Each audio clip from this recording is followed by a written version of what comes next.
जी महाराज भगवान की गृहचर्या देखने गए कि भगवान अपने गृहस्थाश्रम में कैसे रहते हैं। तभी नारद जी ने जाकर के क्या देखा कि ठाकुर जी 16,100 राजकुमारियों के साथ एक ही समय पर अलग अलग रूप में अलग अलग भवनों में विलास कर रहे हैं एक ही साथ। यह दर्शन करके नारद जी महाराज अत्यंत प्रसन्न हुए। तत्पश्चात भगवान की नित्यचर्या बताई गई। ठाकुर जी की दिनचर्या कैसी है। सुबह भगवान ब्रह्म मुहूर्त में उठ जाते हैं। अच्छा एक बात सुनो, हमारा तो सिस्टम डामाडोल हो चुका है। अब कथाएं करते करते और भाग दौड़ में हमारा कोई नियम नहीं रह गया। अब सब उल्टे सीधे हो गए हैं। पर आप लोग संभालो। जिस व्यक्ति को, लिख लीजिएगा इस बात को, ठाकुर जी का जीवन में कभी साक्षात्कार करना हो, वो ब्रह्म मुहूर्त में उठना प्रारंभ कर दे। सूर्य उदय से पहले रात्रि जा रही है, उस काल में उठ करके और अपना प्राणायाम आदि स्नान आदि करके और ध्यान निश्चित करे भगवान का। और यदि वो धाम निवासी है, लाइव में भी जो वृंदावन के लोग सुन रहे हैं कथा, प्रातःकाल ब्रह्म मुहूर्त में उठ करके स्नान करके चले जाओ, यमुना जी के तट पर जाकर के परिक्रमा करो। हमको बिहारी जी के गोस्वामी जी एक हैं हमारे बड़े, ठाकुर जी की खूब सेवा करते हैं। उन्होंने मुझको बताया, वो लाला तो एक सूत्र बता के जा रहा हूं। मैंने कहा बताओ महाराज जी। बोले काऊ देना ऐसा नियम धारण कर लियो, जब तू ब्रज में रहवे लग जाए। अब तो हम रहते ही नहीं, हम दुनिया ब्रज में बस रही, हमारी कथा सुन के हम ही ब्रज से बाहर हैं। अब तो ये हालत हो गई है कि ब्रज जाने के लिए हमको ब्रज में कथा करनी पड़ती है तो हम ब्रज जा पाते, नहीं तो ब्रज से बाहर ही रहना पड़ता है। पर हमारे पूज्य श्री मलुकपीठ वाले महाराज जी को हमने एक बार निवेदन किया, मैंने महाराज जी कथाएं तो बहुत हो गई पर ब्रज छूट गया। तो महाराज जी कहते नहीं आप ऐसा मत कहिए। मैंने कहा तो महाराज जी? बोले आप जहां जाते हैं वहीं ब्रज प्रकट हो जाता है। बोले वक्ता जहां जाते हैं, कथा सुनाते हैं, ब्रज की लीला कहते हैं, वो ब्रज ही प्रकट हो जाता है। तो बोले आपको ब्रज आने की आवश्यकता नहीं, ब्रज तो आपके संग ही रहता है। तो मन को फिर आराम हुआ, शांति हुई। अभी चंडीगढ़ में वृंदावन प्रकट उत्सव था, मतलब कथा सप्ताह थी पर उसमें वृंदावन प्रकट के भाव ज्यादा होते थे।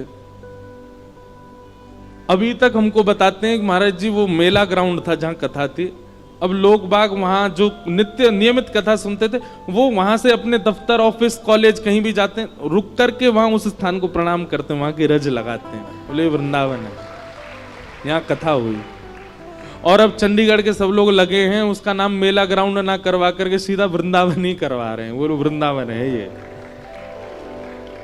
यहाँ कथा हुई। वृंदावन जाइएगा तो एक नियम, वैसे तो 3 नियम हमने एक पद ही बना करके गाया है।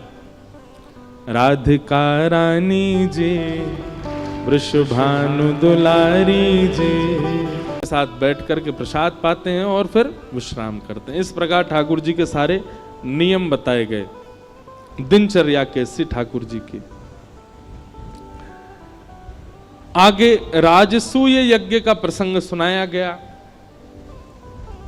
पांडवों ने राजसूय यज्ञ किया और राजसूय यज्ञ में ठाकुर जी को निमंत्रित किया और भगवान को पत्र में ये लिख करके भेजा कि आप अकेले मत आइएगा, कम से कम 20,000 राजाओं को संग लेकर के आइएगा। ठाकुर जी विचार करने लगे 20,000 राजा कहां से लेके जाएं।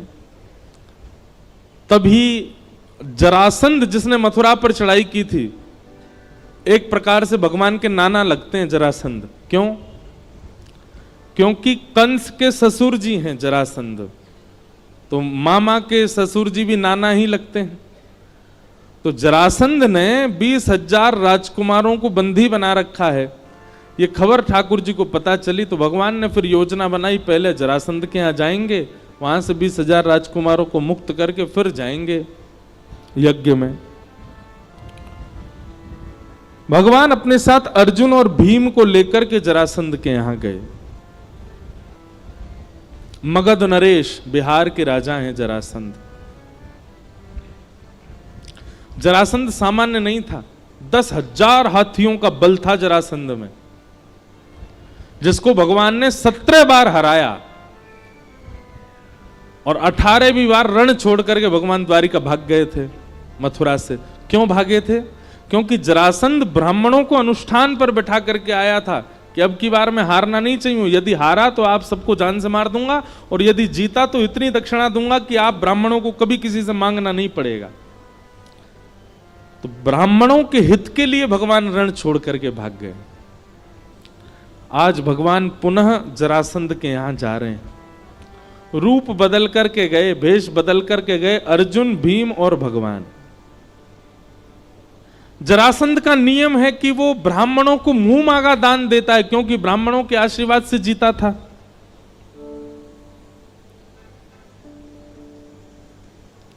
भगवान ब्राह्मण का रूप धारण करके गए।